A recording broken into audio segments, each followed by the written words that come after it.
It's Phil's Pop Culture Podcast. Watching television. A dynamite place to be. Dynamite! Sponsored by Vandelay Industries, importers and exporters of fine latex products since 1992.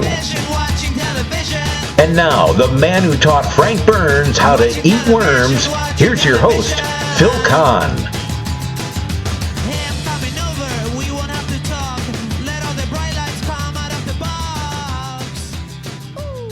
And thank you, John Meany, wherever you are. I am indeed Phil Kahn, and I warmly welcome you to this edition of Phil's Pop Culture Podcast. With all due respect to the Dos Equis guy, I must say today's guest, Herman Johnson, gives him a run for his money for the title of the most interesting man in the world.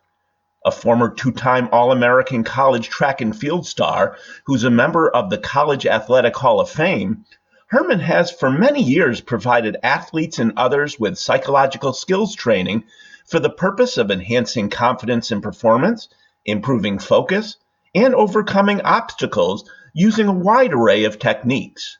In his bio, Herman refers to himself as a neuro-psycho-performanceologist. In our interview, I told him I thought that was a really cool title, then immediately followed up with, "What the heck is that?" To hear that answer and learn more about Herman and his work, sit back, relax, and enjoy our fascinating and fun chat. Hi, young man. Thanks for being on the show. How are you? Hey, young man, I'm doing perfectly fine. I'm a little chilled because the temperature is like 2 degrees out, but other than that, I'll make it. I'm with you. Luckily, we're inside recording this and not out on each other's decks or something. If we do something like that, we'd have to jump in Lake George or something. Right. Oh, I did that once. Polar plunge. No, thank you. Polar plunge, that's right. Freezing for a reason, but I don't know what the reason was. But anyway, I want to jump right in. Your business is Cerebral Sports, and you can visit amentalist.com to learn more on your website about you. It says you are a neuro-psycho-performanceologist. First of all, I love that title. Second of all, what the heck is it? I use all kinds of modes of therapy to get a person to change how they think or change how they act or change how they react to certain stimuli, we all have our things that we need to work on. And, emotionally, we can take things like anger and fear, and physically, we can take things like pain and any of those sentimental patterns that interfere with health, relationship, happiness, prosperity, and livelihood, just by teaching them new coping strategies. So that's my objective. Now, I've used your services in the past, and I've found them incredibly helpful. But for the purposes of this conversation, I'm going to pretend like I know nothing about you or what you do, because some of the listeners listening right now are going to want a little more detail on that. So pretending like I've never gone to you, what would happen if I happen to drop by your place for a session? And I know you probably offer a lot of different things, but tell the listening audience a little bit more about what they can experience with Herman Johnson. Sure. You come to my office to get a chair or a couch. You get to put your feet up on the stoop, or you get to lay down with a pillow behind your head or whatever. So what we're going to do, as my client, you're going to just lay back, relax, and just talk to me about things. And I'm looking for certain words, and I'm looking for certain gestures or certain metaphors so that I can help this person or whoever you are change your thought patterns, because I'm listening for that conscious, distorted, automatic thought. We have the conscious mind, we have the subconscious mind. So consciously, we're always thinking something. Some people think a lot more things or facts or figures than others, and others are nice and calm and relaxed. So I've got to get those two to kind of communicate with each other so that that problematic behavior is something they no longer need. Then they kind of like have a discussion. So it's kind of an inner dialogue between the conscious and the subconscious mind, because the subconscious mind knows everything about you, all the stuff you know but don't know you know. So I'm thinking, what erroneous automatic thoughts are associated with this dysfunctional feeling or behavior. What's wrong is my thought. And another thing I'm thinking is, while talking to this person, is, what's the conditions that's causing this? Why is it happening? Mm-hmm. Is it stress? Is it illness? Or, is there could be a number of things that activate this negative core belief about, what this person is going through. So in order to change that, I've got to be looking for these. I have to be thinking about, what the problem is, why is it happening, and then we got to get to a point where what needs to change. And so this person that I'm chatting with or laying on my chair or couch, I've got to, negotiate with him because it's experiential. He's going to go through the process, or she's going to go through the process with me in their mind so that they can go through it on a regular basis, on an everyday occurrence for them. So change the negative thinking pattern, okay, and that'll improve the symptoms and the behavior. Indeed. Let's take me as an example, even though I just said earlier I'm going to pretend like I've never gone to you. When I went to you, so you listened, you kind of picked up on a vibe, you listened to what words I used, I expressed what some of my concerns were. Once you have a good grasp of that, then you kind of go through what I call a guided imagery session. Is that an accurate way to portray it? And tell the listeners about that whole process. Okay. A guided imagery type of thing, yes, but it's all visualization, guided imagery, meditation, hypnosis. Those are all the same things. Okay. In all aspects. Because what you're doing is you're closing your eyes and you're visualizing something that maybe taking a walk in a park, depending on what makes a person more relaxed than at any other time. Mm-hmm. So when I say, okay, what's your favorite thing to do? I mean, what makes you calm? What makes you more relaxed? And can you remember the last time that you were more relaxed than you've ever been before? And I can take that impression of what they've said to me about what the setting is. I actually go through it with their eyes closed. So I kind of take them on a little journey of relaxation. Mm-hmm. And then some people use stairs to go down. I'll do that. I use various ways to get that person to go even deeper into relaxation, because my objective when doing that is to get the brain waves to slow down. Because the slower you can get those brain waves, the better or the more receptive the person is to listening or taking suggestions or seeing things in a different light. Because we want to re-perceive. So I'll have them go downstairs, or I'll have them floating on a cloud, and then once I get their brainwaves to a state in which they're receptive to what I'm saying, then I give them the ideas of how they need to change how they think or approach. So like I have people who fear getting on airplanes. I have people who can't sleep at night. I have people who have anxieties. I have people who have all kinds of issues, weight issues, you name it. If there's something that's stopping them from achieving the desired goal, then we've got to get rid of that issue or that obstacle. Gotcha. Talk about your background. Before you created Cerebral Sports, what's your education, training, and experience? What got you interested in doing this type of thing? What kind of education did you receive to be able to do it? Why don't you fill us in on all that, Herman? Sure. I actually came from a family where my mom actually started the Community Action Agency here in Glens Falls. Oh. And being around that all my life, she was always around the destitute, the ones that she needed to get housing for, energy for, clothes, shoes, you name it. They would come in and grab the stuff, and I would be talking to these people. In fact, one of them actually taught me Greek, so that was pretty cool. Oh, that is cool. Yeah, so I went to Glens Falls High School. Yeah. I graduated. I had the school record in the triple jump, so I got recruited in college. Uh-huh. And I went out to a small private school in North Dakota called Jamestown. Yeah. Called the University of Jamestown. I graduated there with a degree in psychology. I had a double degree, psychology, sociology, and philosophy. Religion was my minor. Mm-hmm. And then I came back and Glens Falls, and when I was out in North Dakota, I worked at a state hospital. So I worked in a mental health facility. When I came home in 2011, I worked at the Glens Falls Hospital in a mental health facility. They call it behavioral health now. They don't call it mental health anymore, I suppose. Since then, I've just been working in the field, and my focus or area of concentration is guided imagery, visualization, hypnosis, because there's a better way to change how a person reacts or acts to a certain circumstance. And it's a lot easier for that person to change it because of whatever their problem is, change their problem just by reperceiving it. And these are very effective ways of reperceiving how you act or react to certain things.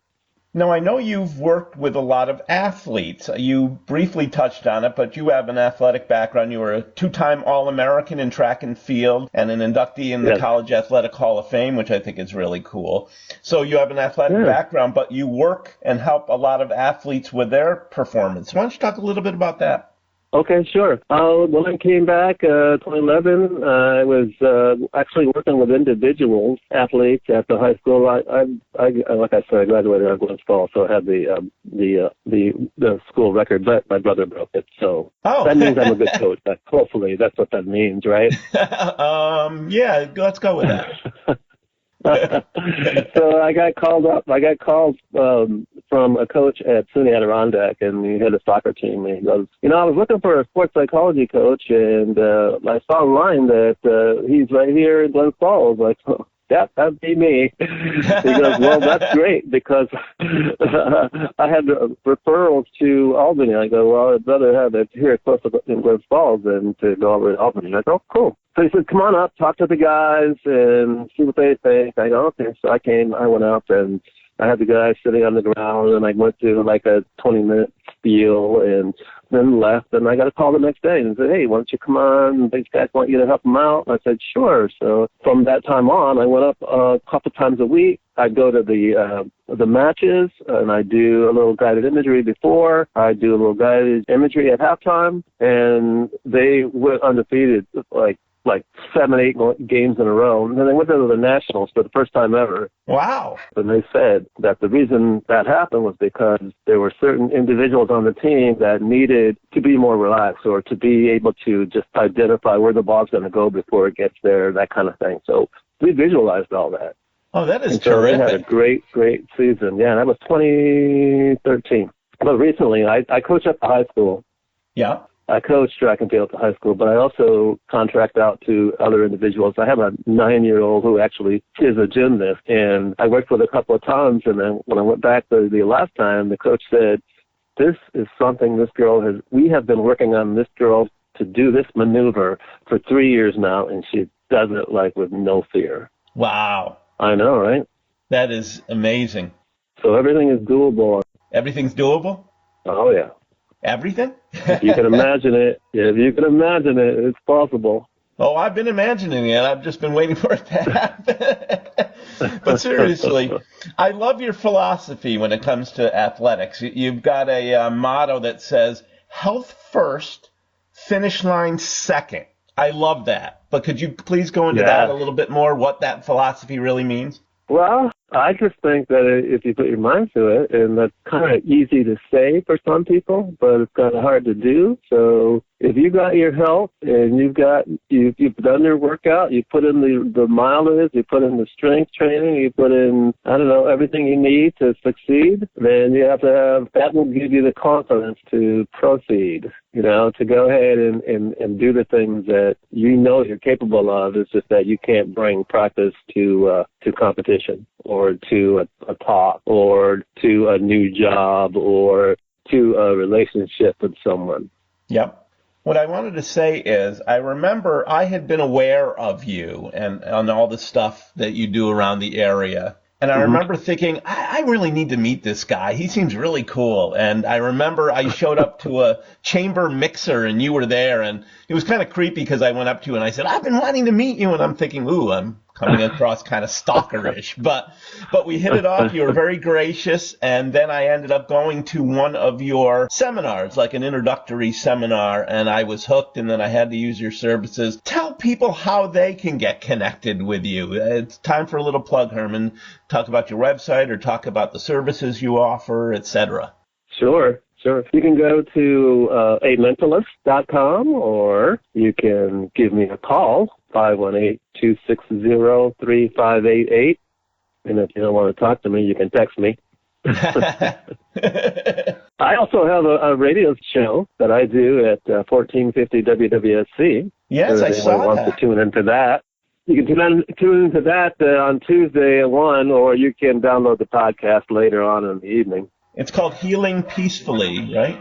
Healing Peacefully, that's the radio show. 1450 WWSC. Once again, that's 1450 WWSC. And to call him, the number again is 518-260-3588. How'd you get into the radio show, by the way? Well, I was lying in bed one morning, and my wife and I were talking, and I go, hey, what do you think me taking this practice on radio? And she goes, well, that sounds like a great idea. Yeah. I said, oh, okay. So I'm thinking, who should I contact? I'm thinking, we know Mike DeBray. Yes, DJ DuBray. Yeah, so I text Mike DeBray and I said, hey, I want to do my practice on radio. What do you think? He goes, wow, that sounds like a great idea. I think we need something like that here. Yeah. I said, okay, when would you like to talk about it? He goes, well, when would you like to talk about it? I go, well, we can meet in like an hour. He goes, oh, okay. So let's go meet at Raoul's. I go, okay, we'll meet at Raoul's. And then he goes, well, I got an apprentice here with me. He's kind of like a shadow. You mind if he comes? I said, well, I have my wife right here with me. Do you mind if she comes? So we both said, no, that'll be great. So we all sat outside of Raoul's, having mimosas, not mimosas, but margaritas and talking shop. And then before you know it, we start the show. Oh, that's great. How's it been going? I know. It's going pretty well, I think. I mean, I don't have any statistics or numerics, but I have guests on, and the guests have people listening, and I don't know how many people are listening in, but it's a good show. We're having fun. Because I'll talk about guided imagery. Yeah. I'll talk about visualization, hypnosis, Milton Erickson, you name it. NLP, neuro-linguistic programming. I had a young lady on there that was a psychiatric nurse. She talked about that and all other kinds of programs that I have my guests talk about. That's very cool. Now, you said that more than 99% of how we do things in life depends on our thinking. And when we act on our fixed beliefs that are counter to what we consciously desire, we hit that proverbial brick wall. And so you help people change those behaviors. Tell me about some of the successes you've had. You touched upon the young athlete you mentioned earlier, but what kind of breakthroughs have you helped people with, Herman? Okay, good. Good question. Thank you. So I have this young lady, and she came to me initially from a hospital, an emotional health or behavioral health hospital. Yep. And her mom finally brought her to me, and we talked, and she told me about all of her, foibles, all of her issues that's going on with her, both physically and emotionally. Mm-hmm. She had an issue with her stomach. Her stomach couldn't function right. Every time she ate something, she'd throw up. She just had a horrible time with that. And so we kind of honed in on that because that was kind of like the first thing we needed to work with. And not only that, but I asked people about their sleep patterns. And if their sleep patterns are off, because humans need to sleep a third of their life, and we do that for a reason, because we were repairing things and replacing things and replenishing things. And we're putting long-term and short-term memory in their proper perspectives. So a lot has to happen during sleep. So if your sleep patterns aren't right, then there's got to be something wrong. There is going to be something wrong physically. Mm-hmm. We worked on those two things at once so that we could get her to a point where, all those things can happen like overnight. And that's why humans sleep a third of their lives, so that all these things that are going on with them can be worked on at night. And that's what happens when you go to a level 5 or a deep level of sleep. All kinds of things are repairing, replacing, and replenishing. So over a period of time, she was able to eat. So then we started working on her being happy, because that was part of an issue that she had. When you don't have happiness, you're not really content. And you want to be content. So when you're content, you're more relaxed. Not only are you more relaxed, but you're more confident. And confidence breeds many more positive attributes. Sure. So we worked on that confidence. And I texted her today, and I asked her how she was, because we had actually started working together for like 10 days in a row. Oh. Because, not if I work with somebody, I go, well, how soon do you want to get rid of this issue? Do you want to get rid of it in 10 days or 10 months or 10 weeks? Uh-huh. Because it is possible if you want to get rid of it in 10 days, we'd have to do 10 days in a row. Yeah. If you want to do it in 10 months, we'd have to do once a month. But Right. I wouldn't recommend that. It's not, the efficacy isn't there. Mm-hmm. But she's totally changed. I check on her every now and then. She's, working. She's doing her thing, and she has a relationship, and she doesn't have those stomach issues anymore. She sleeps all night long for that 8 hours that she needs, and she's back on track. Oh, my God. That's really life-changing. Oh, kudos to you and to her. Thank you. No, that's great. Some people call me a miracle worker, but I'll be fine. Oh, I think you are a miracle worker. Hey, if you could help me out, then you must be a miracle worker. Oh, Phil. I'm blushing. Oh, Herman. Now, you touched upon with this young lady, you talked about sleeping, and I hadn't been prepared to talk about this, but you bring up something interesting. I'm fascinated with, the dream world, and I've read that you can have all these fantastical, wild, weird things happen in your dreams, and yet you don't question it because it's your subconscious working, and your subconscious doesn't judge things. That just takes it as it comes. Is there any kind of connection with that to what you do? Yeah, but let's see. How can I put this? I've read a lot about the interpretations of dreams, but the general consensus is that no one can interpret anybody's dreams.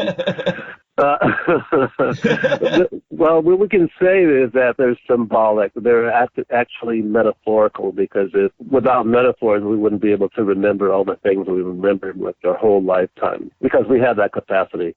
The human mind has the capacity to bring up everything you've ever touched, smelled, tasted, anything you've used your five senses for. Mm-hmm. And that created, of course, the sixth sense, which is your intuition, your self-talk, So that's about the gist of what I know about the dream world. Yeah. But I know it can be pretty wild and pretty symbolic.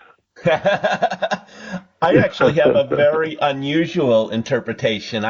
I've often posed the question, hey, how do we know what we're doing right now is real life and the other part is dream life? How do we know that when we're dreaming, that's our actual life and what we're doing right now is the dream? Ever think of that? Right. How do we know? How do we know? I think I may be onto something. Maybe I'll write a book about it. Yeah, absolutely. So you want to know more about my little profession and my professional pursuits, because educational pursuits anyway, because I've always delved into some aspect of what I do. And I keep learning. I've read so many books, it's pathetic. In fact, I had so many before I left Washington State that I brought my books that I didn't want to move back to Glens Falls to Paul's Bookstore. Have you ever heard of Paul's Bookstore? No. It's one of the largest bookstores in America. Oh. It's a block long and a block. It's 3 stories high. You could spend a whole day in this library or in this bookstore, but sounds like it. It's a cool spot. But I also have a professional psychotherapy diploma and a professional sports psychology diploma and a complete hypnotherapy and hypnosis certification. I'm certified in sports hypnosis, and I'm certified in Ericksonian hypnotherapy. And I do past life regression. Oh, I didn't know that. That's cool. Yeah. And I think it's also really cool that you're an ordained minister. Is that correct? Because I found some photos online where you were officiating over a wedding. Is that true too? It is, because I just went to Washington State to marry my daughter. Oh. Yes. That's great. Congratulations. Thank you. So, we flew out there, and my wife's brother's in Eugene, so I drove to Eugene because we flew into Portland Airport. And Vancouver, Washington, is, of course, across the bridge from the Portland Airport, and it takes like five minutes to get there. So we stayed in Portland, then we drove to Eugene, saw our brother, stayed overnight, came back, did the wedding, and then drove out to the coast and spent a couple of days out on the beach. And we took the red eye out of Portland Airport and got into Glens Falls or Albany at 10 a.m., came home, got ready, and did my radio show. I was a blubbering idiot when I did the radio show because of jet lag. Oh, sure. Blame it on the jet lag. Sorry. I was trying to teach the 7-Eleven approach to calming down and for anxiety, but I kind of lost track of the numbers, and that was a horrible show. Hey, you got to practice what you preach, Herman. Come on now. I know, right? That overnight flight didn't do well. Now, you've done a little bit of everything, and what haven't you done? What's next for you? Things that you haven't done that you'd like to dive into, as if you're not doing enough already. Oh man, what else? I don't know. I just wait for stuff to come. I mean, like, you were so nice to ask me to come on the show. I mean, that's spectacular. It's nothing I kind of thought about doing or perceive I would be doing, but I just take it as it comes, you know. Oh, that's very cool. And I'm thrilled that you agreed to be on it. When I started the podcast, I was thinking about all the cool guests that I would like to have on. And of course, I thought, I got to have Herman on. So it was serendipitous that we connected. I forgot how we did it. I think you posted something on your Facebook wall about the radio program or something, and I congratulated you on it. Or, no, I know what it was. I had interviewed Molly McMaster, more Gossip Love. And oh, yeah. Right. And then you posted, she's a terrific lady, da-da-da-da-da. And then I chimed in and I said, well, so are you, Herman, and I've got to have you on the show, too. And you said, I'd love to. So this is great. It worked out this way. Awesome. I got to have you on my show. That's right. You did suggest that. I don't know what I'd talk about, but I'd be happy to be on the show. Okay. I'll ask all the questions just as you do. Oh, there you go. You'll grill me like I've been grilling you here? That's right. I don't have a spotlight on your face. There you go. It'll be the Inquisition of all Inquisitions. What's your political affiliation? No, we won't talk that. We won't talk that. Yeah, let's not go there. Although I'm on the correct side. Oh, sorry. Anyhow. Anyway, one last time, why don't you let the listeners know? I know you said they could call you or go on the website. Are you doing any more like of those one-off sessions like I went to, like the 1 hour long thing so I could get to know you? Are you doing any of those that people could check you out at? I am. Let's see. In fact, I just did a couple. I just did one over in Battenkill where a young lady started a kind of like a holistic center, and I went and talked with the people that she invited or had come, and they actually stayed overnight. So I did my little thing and I took off. But I don't have any schedule right now, but I will be throwing some out pretty soon. So if anyone wants to learn about those things, they can just contact me. SportsTraining@AOL.com is one of my emails. PsychologyCoach@AOL.com is another. Like I said, you can text me, 518-260-3588. You can go to my website, mentalist.com. You can find me. You're findable. And actually, I also, on my website, my pop culture website, under the Visit My Friends tab, I do have a link to your A Mentalist website. See, cross-promotion, they call it. Thank you. You're welcome. You're welcome. And I highly recommend to you listeners out there that you check Herman out. As I said, I went to one of his sessions just to kind of get a better idea of what he offers. I was hooked. I went to him. And by the way, I need to go back to you. I've got other issues I need to work with. But we'll talk about that off the air. Okay, yeah. Good idea.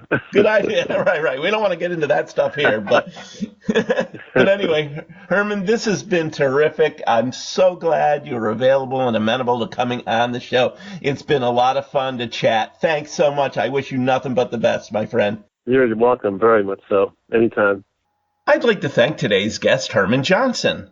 Herman, so glad I was able to learn about exactly what a neuro-psycho-performanceologist is. It's not just a cool title, it's one that truly captures the nature of what you do to help people live happier, healthier, and more productive lives. You're really terrific at what you do and have helped so many people, and I know you'll continue to make a profound difference in their lives for many years to come. Best wishes to you, my brother.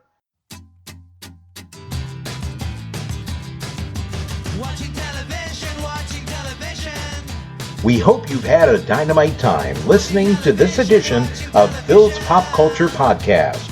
Join us again next time for another stroll down memory lane. Until then, let's be careful out there. Watching television, watching television. Watching television, watching television.